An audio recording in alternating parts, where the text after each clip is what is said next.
Welcome to wishful ಅಡುಗೆ ಮನೆ. ಇವತ್ತು ಆಲೂಗಡ್ಡೆನ ಬಳಸಿ ಮತ್ತು ಅವಲಕ್ಕಿನ ಬಳಸಿ ಒಂದು ಸೂಪರ್ ಆಗಿರೋ ರೆಸಿಪಿನ ಮಾಡೋಣ. ಮಕ್ಕಳಿಂದ ಹಿಡಿದು ದೊಡ್ಡವರೆಗೂ ಇಷ್ಟಪಡ್ತಾರೆ. ಹೇಗೆ ಮಾಡೋದು ಅಂತ ನೋಡೋಣ ಬನ್ನಿ. ನಾವು ಮೊದಲಿಗೆ ಆಲೂಗಡ್ಡೆನ ತೊಳ್ಕೊಂಡ್ ಬಂದಿದ್ದೀನಿ. ಇದನ್ನ 2 ರಿಂದ 3 ವಿಸಲ್ ಕೂಗಿಸ್ಕೊಂಡ್ಬರ್ಬೇಕು. ನೋಡಿ, ನಿಮಗೆ ಎಷ್ಟು ಬೇಕೋ ಅಷ್ಟು ಆಲೂಗಡ್ಡೆನ ತಗೊಂಡು ಆಲೂಗಡ್ಡೆ ಮುಳುಗುವಷ್ಟು ನೀರನ್ನ ಹಾಕೋಬೇಕು. ನೋಡಿ, ಆಲೂಗಡ್ಡೆ ಮುಳುಗುವಷ್ಟು ನೀರು ಹಾಕಿ ಉಪ್ಪನ್ನ ಹಾಕಿ ಲಿಡ್ ಕ್ಲೋಸ್ ಮಾಡಿ ಚೆನ್ನಾಗಿ ಬೇಯಿಸ್ಕೊಂಬರೋಣ. ಒಂದು 3 ವಿಸಲ್ ಆಗೋ ತನಕ ಇದನ್ನ ನಾವು ಬೇಯಿಸ್ಕೊಬೇಕು. ನೋಡಿ, ಲಿಡ್ಡನ್ನ ಕ್ಲೋಸ್ ಮಾಡಿ ಒಂದು 3 ವಿಸಲ್ ಕೂಗಿಸ್ಕೊಂಬರೋಣ. ನೋಡಿ, ಆಲೂಗಡ್ಡೆ ಬೇಯೋಷ್ಟರೊಳಗೆ ಒಂದು ಬೌಲ್ ತಗೊಂಡು ನಾನಿಲ್ಲಿ 2 ಕಪ್ ಆಗುವಷ್ಟು ಅವಲಕ್ಕಿನ ಹಾಕೊಳ್ತೀನಿ. ನೋಡಿ, 2 ಕಪ್ ಅವಲಕ್ಕಿನ ಹಾಕೊಂಡು ನೋಡಿ ಚೆನ್ನಾಗಿ ನೀರು ಹಾಕಿ ಅವಲಕ್ಕಿನ ತೊಳ್ಕೊಂಡು ಬರೋಣ. ನೋಡಿ, ಅವಲಕ್ಕಿನ ತೊಳೆದು ನೀರನ್ನ ತಕ್ಕೊಂಡು ಬರ್ತೀನಿ. ನೋಡಿ, ಅವಲಕ್ಕಿನ ಚೆನ್ನಾಗಿ ತೊಳ್ಕೊಂಬಂದಿದೀವಲ್ಲ, ಇವಾಗ ಇದಕ್ಕೆ ಸಣ್ಣದಾಗಿ ಕಟ್ ಮಾಡಿರೋ ಕ್ಯಾಪ್ಸಿಕಮ್, ದಪ್ಪ ಮೆಣಸಿನ್ಕಾಯಿ, ಹಾಗೇನೆ ಜೋಳ, ಸ್ವೀಟ್ ಕಾರ್ನ್, ಹಾಗೇನೆ ತುರಿದಿರೋ ಕ್ಯಾರೆಟ್, ಸಣ್ಣದಾಗಿ ಕಟ್ ಮಾಡಿರೋ 3 ಈರುಳ್ಳಿನ ಹಾಕೊಳ್ತಾ ಇದ್ದೀನಿ. ಹಾಗೇನೆ ಸ್ವಲ್ಪ ಕೊತ್ತಂಬರಿ ಸೊಪ್ಪು, ಸ್ವಲ್ಪ ಶುಂಠಿ ಬೆಳ್ಳುಳ್ಳಿ ಪೇಸ್ಟ್, ಒಂದು ಅರ್ಧ ಸ್ಪೂನ್ ಆಗುವಷ್ಟು ಗರಂ ಮಸಾಲ, ಖಾರಕ್ಕೆ ಅನುಗುಣವಾಗಿ ಖಾರದ ಪುಡಿ, ಹಾಗೇನೆ 1-2 ಸ್ಪೂನ್ ಆಗುವಷ್ಟು ಕಡಲೆ ಹಿಟ್ಟನ್ನು ಕೂಡ ಹಾಕೊಂಡಿದ್ದೀನಿ. ನಾವು ಬೋಂಡ ಬಜ್ಜಿ ಎಲ್ಲ ಮಾಡ್ತೀವ, ಆ ಕಡಲೆ ಹಿಟ್ಟನ್ನ ಹಾಕೊಂಡಿದ್ದೀನಿ. ನಂತರ ರುಚಿಗೆ ತಕ್ಕಷ್ಟು ಉಪ್ಪನ್ನ ಸೇರಿಸ್ಕೊಳ್ಳೋಣ. ನೋಡಿ, ಇವಾಗ ಇದನ್ನ ಪಕ್ಕಕ್ಕೆ ಇಟ್ಟು ಆಲೂಗಡ್ಡೆ ಬೆಂದಿದೆಯಲ್ಲ ಅದನ್ನ ನೋಡೋಣ. ನೋಡಿ, ಆಲೂಗಡ್ಡೆ ಚೆನ್ನಾಗಿ ಬೆಂದಿದೆ. ಇದನ್ನ ಸಿಪ್ಪೆ ತಕ್ಕೊಂಡ್ ಬರ್ಬೇಕು ನಾವು. ನೋಡಿ, ಈ ತರ ಸಿಪ್ಪೆನ ತಕ್ಕೊಂಡು ಬರೋಣ. ನೋಡಿ, ನಮಗೆ 2 ಆಲೂಗಡ್ಡೆ ಸಾಕಾಗುತ್ತೆ. ನೋಡಿ, ಇದನ್ನ ನೀಟಾಗಿ ತುರ್ಕೋಣ. ನಮಗೆ ಗಂಟಿರಬಾರ್ದು ಅಂತೇಳಿ ಇದನ್ನ ತುರ್ಕೊಳ್ತಾ ಇದ್ದೀವಿ. ನೋಡಿ, ಚೆನ್ನಾಗಿ ಬೆಂದಿದೆ. ಕೈಯಲ್ಲಿ ಬೇಕಾದರೂ ಕಿವುಚ್ಕೋಬೋದು, ಅಷ್ಟು ಚೆನ್ನಾಗಿ ಬೆಂದಿದೆ. ನೋಡಿ, ಈ ಥರ ಆಲೂಗಡ್ಡೆನ ಕೂಡ ಗ್ರೇಟ್ ಮಾಡ್ಕೋಬೇಕು. ನೋಡಿ, ಈ ಥರ ತುರ್ದಿದ್ದೀವಲ್ಲ, ಈ ಆಲೂಗಡ್ಡೆನ ಇವಾಗ ನೋಡಿ ತುರ್ದಿರೋ ಆಲೂಗಡ್ಡೆನ ನಾವು ಮಸಾಲೆ ಎಲ್ಲ ಹಾಕೋ ಬಂದ್ವಲ್ಲ ಅದರೊಳಗಡೆ ಹಾಕೋಬೇಕು.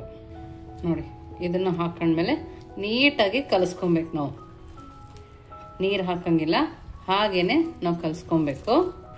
ಮಕ್ಕಳಿಗೆ ಸಂಜೆ ಟೈಮ್ ಬಂದಾಗ ಮಾಡಿಕೊಟ್ರೆ ಅಥವಾ ಲಂಚ್ ಬಾಕ್ಸಿಗೆ ಮಾಡಿಕೊಟ್ರೆ ಖಾಲಿ ಅಂತೂ ಗ್ಯಾರಂಟಿನೇ. ಅಷ್ಟು ಚೆನ್ನಾಗಿರುತ್ತೆ. ತರಕಾರಿ ತಿನ್ನಲ್ಲ ಅಂತ ಮಕ್ಕಳಿಗೆ ಈ ಥರ ಮಾಡಿಕೊಡ್ಬೇಕು. ಆವಾಗ ಪಟ್ ಅಂತ ಖಾಲಿ ಮಾಡಿಕೊಡ್ತಾರೆ. ನಾವು ಮಾಡೋದು ಕೂಡ ದಿಢೀರಂತ ಆಗುತ್ತೆ. ನೋಡಿ, ಈ ಥರ ಕಲಿಸ್ಕೊಬೇಕು. ನೀವಿನ್ನೂ ನಮ್ಮ ವಾಟ್ಸಪ್ ಗ್ರೂಪಿಗೆ ಜಾಯಿನ್ ಆಗಿಲ್ಲ ಅಂದರೆ ವಿಶ್ಫುಲ್ ವಾಟ್ಸಪ್ ಗ್ರೂಪ್ಗೆ ಜಾಯಿನ್ ಆಗೋದನ್ನು ಮರಿಬೇಡಿ. ನೀವು ಮನೇಲಿ ಈ ಥರ ಮಾಡ್ತಾ ಇದ್ರೆ ಇನ್ನೂ ಏನು ಆ್ಯಡ್ ಮಾಡ್ಬೋದು ಅಂತ ಕಮೆಂಟ್ ಮೂಲಕ ತಿಳಿಸೋದನ್ನು ಮರಿಬೇಡಿ. ನೀವು ಕೂಡ ಈ ರೆಸಿಪಿನ ಮಾಡಿ ನೋಡಿದ್ರೆ ಹೇಗೆ ಬಂತು ಅಂತ ಕೂಡ ತಿಳಿಸೋದನ್ನು ಮರಿಬೇಡಿ. ನೋಡಿ, ಇದಕ್ಕೆ ಒಂದು ಸ್ವಲ್ಪ ಅರಿಶಿನ ಪುಡಿನ ಹಾಕೋಣ. ನೋಡಿ, ಅರಿಶಿನ ಪುಡಿ ಹಾಕೊಂಡು ಚೆನ್ನಾಗಿ ಕಲಿಸ್ಕೋಬೇಕು. ಅವಲಕ್ಕಿಯಿಂದ ಕೂಡ ಈ ಥರ ಒಂದು ಸೂಪರ್ ಆಗಿರೋ ರೆಸಿಪಿನ ಮಾಡ್ಬೋದು. ನೀವು ಕೂಡ ಖಂಡಿತವಾಗ್ಲೂ ಮನೇಲಿ ಟ್ರೈ ಮಾಡಿ. ನಾವು ಇವತ್ತು ಅವಲಕ್ಕಿಯಿಂದ 2 ಥರ ರೆಸಿಪಿನ ಮಾಡೋಣ. 2 ಬೌಲ್ ಅವಲಕ್ಕಿನಲ್ಲಿ 2 ಥರ ರೆಸಿಪಿ ಮಾಡ್ಬೋದು. ಮನೆಗೆ ಯಾರು ಗೆಸ್ಟ್ ಬಂದಾಗ ಕೂಡ ಈಸಿಯಾಗಿ ಮಾಡ್ಕೊಬೋದು. ನೋಡಿ, ಇದನ್ನ ಪಕ್ಕಕ್ಕೆ ಎತ್ತಿಟ್ಕೊಳ್ಳೋಣ. ನೋಡಿ, ಒಂದು ಪ್ಲೇಟನ್ನು ಮುಚ್ಚಿ ಪಕ್ಕಕ್ಕೆ ಎತ್ತಿಟ್ಕೊಂಡು ನೆಕ್ಸ್ಟ್ ಏನು ಮಾಡೋದು ನೋಡೋಣ ಬನ್ನಿ. ನೋಡಿ, ಒಂದು ಮಿಕ್ಸಿ ಜಾರ್ನ ತಗೊಂಡಿದ್ದೀನಿ. ಇದಕ್ಕೆ 1 ಬೌಲ್ ಅವಲಕ್ಕಿನ ಚೆನ್ನಾಗಿ ತೊಳೆದ್ಬಿಟ್ಟು ಹಾಕೊಳ್ತಾ ಇದ್ದೀನಿ. ಹಾಗೇನೆ 1 ಬೌಲ್ ಇಲ್ಲಿ ರವೆನ ತಗೊಂಡಿದ್ದೀನಿ. ನೀವು ಉಪ್ಪಿಟ್ಟಿನ ರವೆನಾದ್ರೂ ತಗೋಬಹುದು, ಚಿರೋಟಿ ರವೆನಾದ್ರೂ ತಗೋಬಹುದು. ಹಾಗೇನೆ 1 ಬೌಲ್ ಆಗುವಷ್ಟು ಹುಳಿ ಮೊಸರನ್ನ ತಗೊಂಡಿದ್ದೀನಿ. ಹುಳಿ ಮೊಸರಾದ್ರೆ ತುಂಬಾ ಚೆನ್ನಾಗಿ ಬರುತ್ತೆ. ಇದಕ್ಕೇನೆ ರುಚಿಗೆ ತಕ್ಕಷ್ಟು ಉಪ್ಪನ್ನ ಸೇರಿಸ್ಕೊಳ್ತಾ ಇದ್ದೀನಿ. ನಾವಿದನ್ನ ಲಿಡ್ಡನ್ನ ಕ್ಲೋಸ್ ಮಾಡಿ ಚೆನ್ನಾಗಿ ಸಣ್ಣದಾಗಿ ಆಗೋ ತನಕ ರುಬ್ಕೊಂಬರೋಣ. ನೋಡಿ, ಈ ತರ ಸಣ್ಣದಾಗಿ ರುಬ್ಕೊಂಬಂದಿದ್ದೀನಿ. ಈ ತರ ನೊರೆ ಬರೋ ತನಕ ರುಬ್ಕೊಬೇಕು. ನಿಮಗೆ ಮೊಸರು ಸ್ವಲ್ಪ ಕಮ್ಮಿ ಬಿತ್ತಂದ್ರೂ ಸ್ವಲ್ಪ ನೀರು ಹಾಕಿ ಈ ತರ ಗ್ರೈಂಡ್ ಮಾಡ್ಕೊಂಡ್ ಬರ್ಬೋದು. ಇವಾಗ ಇದನ್ನ ಒಂದು ಬೌಲ್ಗೆ ಹಾಕೋಣ. ಈ ತರ ಒಂದು ಬೌಲ್ಗೆ ಹಾಕೋಣ.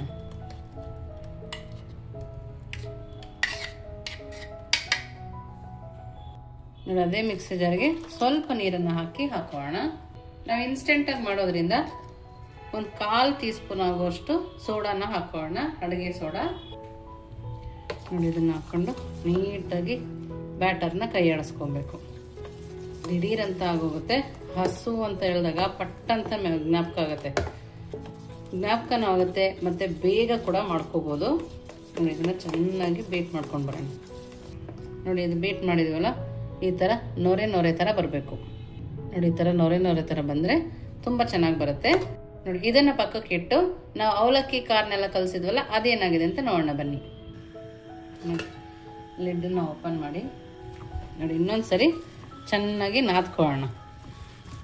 ಒಂದು ಹನಿ ಕೂಡ ನಾನಿಲ್ಲಿ ನೀರನ್ನು ಹಾಕಿಲ್ಲ. ನೋಡಿ, ನಿಮ್ಮ ಮಕ್ಕಳಿಗೆ ಯಾವ ಶೇಪ್ ಇಷ್ಟನೋ ಆ ಶೇಪಲ್ಲಿ ನಾವು ಇದನ್ನು ಮಾಡ್ಕೊಳ್ಬೋದು. ನೋಡ್ತಾ ಇದ್ದೀರಲ್ಲ, ನೋಡಿ ನಾನಿಲ್ಲಿ ಈ ಶೇಪಲ್ಲಿ ಮಾಡ್ಕೊಂಡಿದ್ದೀನಿ. ನಾನೆಲ್ಲದನ್ನು ಇದೇ ಥರ ಮಾಡಿ ಪಕ್ಕಕ್ಕೆ ಇಟ್ಕೊಳ್ತೀನಿ. ಪಕ್ಕದಲ್ಲಿ ಎಣ್ಣೆ ಕೂಡ ಬಿಸಿಯಾಗಿ ಇಟ್ಕೊಂಡಿದ್ದೀನಿ. ಸ್ವಲ್ಪ ಎಣ್ಣೆಯಲ್ಲಿ ನಾವು ಇದನ್ನು ಮಾಡ್ಕೋಬೋದು. ನೋಡಿ, ಒಂದು ಪ್ಯಾನ್ ಇಟ್ಟು ಸ್ವಲ್ಪ ಎಣ್ಣೆನೇ ಹಾಕಿ, ಎಣ್ಣೆ ಸ್ವಲ್ಪ ಕಾದಿದೆ. ನಾನಿಲ್ಲಿ ಹೈ ಫ್ಲೇಮಲ್ಲಿ ಇಟ್ಟು ಕಾಯಿಸ್ಕೊಂಡಿದ್ದೀನಿ. ಈಗ ಮೀಡಿಯಮ್ ಫ್ಲೇಮಲ್ಲಿ ಇಟ್ಟು ಇದನ್ನು ಹಾಕೋಣ. ವೆಜಿಟೇಬಲ್ ಕಟ್ಲೆಟ್ ತುಂಬಾ ಚೆನ್ನಾಗಿರುತ್ತೆ. ದಿಢೀರಾಗಿ ಮಾಡ್ಕೊಡ್ಬೋದು. ಸ್ನ್ಯಾಕ್ಸ್ ಕೂಡ ಆಗುತ್ತೆ, ಬ್ರೇಕ್ಫಾಸ್ಟ್ ಕೂಡ ಆಗುತ್ತೆ, ಹಾಗೆಯೇ ಲಂಚ್ ಬಾಕ್ಸಿಗೆ ಕೂಡ ಹಾಕ್ಕೊಡ್ಬೋದು. ಮಕ್ಕಳಂತೂ ತುಂಬಾ ಇಷ್ಟಪಟ್ಟು ತಿಂತಾರೆ. ಇದನ್ನು ನಾವು ಹಾಕಿ 1 ನಿಮಿಷ ಕೈ ಆಡಿಸ್ಬಾರ್ದು. ಆಮೇಲೆ ಇದನ್ನು ತಿರುಗಿಸಿ ಬೇಯಿಸ್ಕೊಬೇಕು. ಮೀಡಿಯಮ್ ಫ್ಲೇಮಲ್ಲಿ ಇಟ್ಟು ನಾವು ಇದನ್ನು ಬೇಯಿಸ್ಕೊಬೇಕು. ನೋಡಿ, ಇವಾಗ ಒಂದು ಸೈಡ್ ಆಗಿದೆ, ಇನ್ನೊಂದು ಸೈಡ್ ಈ ಥರ ತಿರುಗಿಸ್ಕೊಳ್ಳೋಣ. ಹಾಗೆಯೇ ತಿರುಗಿಸ್ತಾ ಬೇಯಿಸ್ಕೊಂಡ್ರೆ ಮೇಲೆ ಲೇಯರ್ ಕ್ರಿಸ್ಪಿಯಾಗಿ, ಒಳಗಡೆ ಸಾಫ್ಟಾಗಿ ಸೂಪರಾಗಿ ಬರುತ್ತೆ. ಇದು ಮಾಡೋಕ್ಕೆ ಹೆಚ್ಚು ಶ್ರಮನೂ ಬೇಕಿಲ್ಲ. ದಿಢೀರಂತ ಮಾಡ್ಕೊಬೋದು. ಮನೆಯಲ್ಲಿರೋ ತರಕಾರಿಗಳ ಜೊತೆ ಮಾಡ್ಕೊಬೋದು. ಸ್ವಲ್ಪ ಕೆಂಪು ಬಣ್ಣ ಬಂದಾಗ ತಕ್ಕೊಬೇಕು. ನೋಡಿ, ಎರಡೂ ಸೈಡು ನಾನು ಇದನ್ನು ಬೇಯಿಸ್ಕೊಂಡಿದ್ದೀನಿ. ನಿಮ್ಗೆ ಒಂದು ಸೈಡ್ ತಿರುಗಿಸ್ದಾಗ ಮೆತ್ತಗಿದೆ ಅಂದರೆ ಇನ್ನೊಂದು ಸೈಡ್ ಕೂಡ ಇದೇ ಥರ ತಿರುಗಿಸಿ ಬೇಯಿಸ್ಕೊಬೋದು. ನೀವು ಡೀಪ್ ಫ್ರೈಯಾರು ಮಾಡ್ಕೊಬೋದು, ಶಾಲೋ ಫ್ರೈಯಾರು ಮಾಡ್ಕೊಬೋದು. ಟೀ ಟೈಮ್ಗಂತೂ ಸೂಪರಾಗಿರುತ್ತೆ. ಯಾವಾಗಲೂ ಬಜ್ಜಿ ಬೋಂಡ ತಿಂದು ಬೇಜಾರಾಗಿರುತ್ತಲ್ಲ, ಈ ಥರ ಕೂಡ ಮಾಡ್ಕೊಬೋದು. ನೋಡಿ, ಈ ಕಲರ್ ಬಂದಮೇಲೆ ತಕ್ಕೊಳ್ಳೋಣ.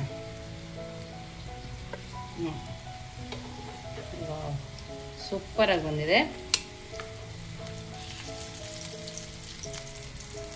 ಅವಲಕ್ಕಿ ಉಪ್ಪಿಟ್ಟು ತಿನ್ನಲ್ಲ, ನಾವು ಅವಲಕ್ಕಿ ತಿನ್ನಲ್ಲ ಅನ್ನೋರಿಗೆ ಈ ರೀತಿಯಾಗಿ ಎಲ್ಲ ತರಕಾರಿನೂ ಸೇರಿಸಿ ನಾವು ಮಾಡ್ಕೊಡ್ಬೋದು.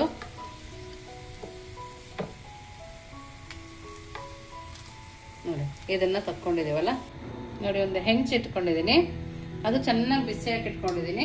ನಾವಿಲ್ಲಿ ಅವಲಕ್ಕಿಂದ ನೆನೆಯಕ್ಕೆ ಇಟ್ಟಿದ್ವಲ್ಲ, ನಿಮಗೆ ಸ್ವಲ್ಪ ಗಟ್ಟಿ ಅನ್ಸಿದ್ರೆ ಸ್ವಲ್ಪ ನೀರನ್ನು ಹಾಕಿ ಮತ್ತೆ ಚೆನ್ನಾಗಿ ಬೀಟ್ ಮಾಡ್ಕೊಬೇಕು. ನೋಡಿ, ಹೆಂಚು ಚೆನ್ನಾಗಿ ಕಾಯಬೇಕು. ಈಗ ಒಂದು ಸೌಟನ್ನು ತಗೊಂಡು ಹಾಕೋಣ. ಒಂದು ಸೌಟ್ ಹಿಟ್ಟನ್ನು ಜಾಸ್ತಿ ತಿರುಗಿಸ್ಕೊಬಾರ್ದು, ಲೈಟಾಗಿ ತಿರುಗಿಸ್ಕೊಬೇಕು. ನೋಡಿ, ಈ ಥರ ಗುಳ್ಳೆ ಬರುತ್ತಲ್ಲ, ಆವಾಗ ನಮ್ಮ ದೋಸೆ ಪರ್ಫೆಕ್ಟಾಗಿ ಬಂದಿದೆ ಅಂತ.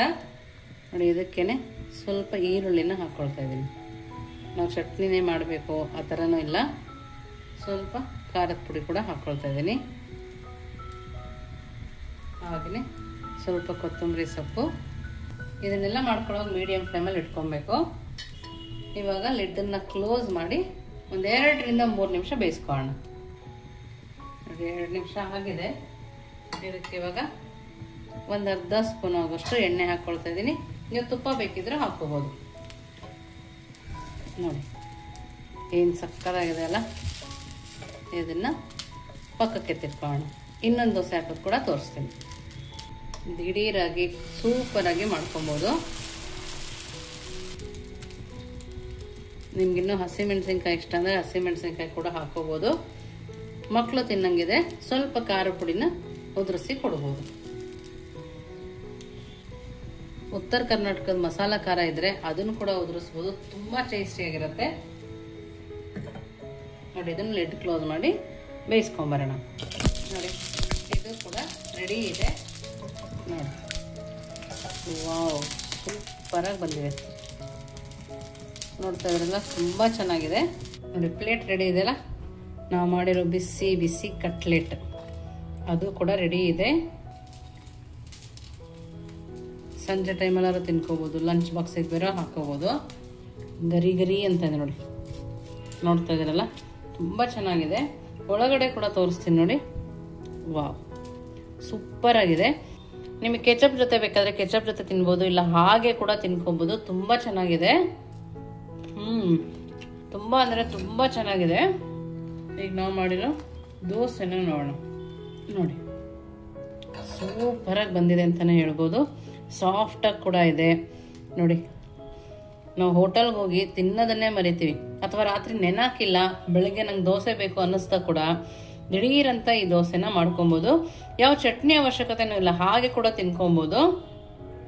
ಇದು ಕೂಡ ಸೂಪರ್ ಆಗಿದೆ ನೋಡಿ, ಎಷ್ಟು ಸಾಫ್ಟ್ ಇದೆ ನೋಡ್ತಾ ಇದ್ದೀರಲ್ಲ. ತುಂಬಾನೇ ಚೆನ್ನಾಗಿದೆ. ಖಂಡಿತವಾಗ್ಲೂ ನೀವು ಒಂದ್ಸರಿ ಟ್ರೈ ಮಾಡಲೇಬೇಕು ಅಂತ ಹೇಳ್ತೀನಿ. ನೀವು ಒಂದ್ಸರಿ ಮನೇಲಿ ಮಾಡಿ ಹೇಗಿತ್ತು ಅಂತ ವಿಶ್ಫುಲ್ ಅಡುಗೆ ಮನೆಗೆ ಕಮೆಂಟ್ ಮೂಲಕ ತಿಳಿಸೋದನ್ನ ಮರಿಬೇಡಿ. ನೀವು ಇನ್ನೂ ನಮ್ಮ ಚಾನಲ್ ಲೈಕ್ ಮಾಡಿದ್ರೆ ಲೈಕ್ ಮಾಡಿ, ಶೇರ್ ಮಾಡಿ, ಸಬ್ಸ್ಕ್ರೈಬ್ ಮಾಡಿ. ವಿಶ್ಫುಲ್ ಅಡುಗೆ ಮನೆಗೆ ಥ್ಯಾಂಕ್ ಯು.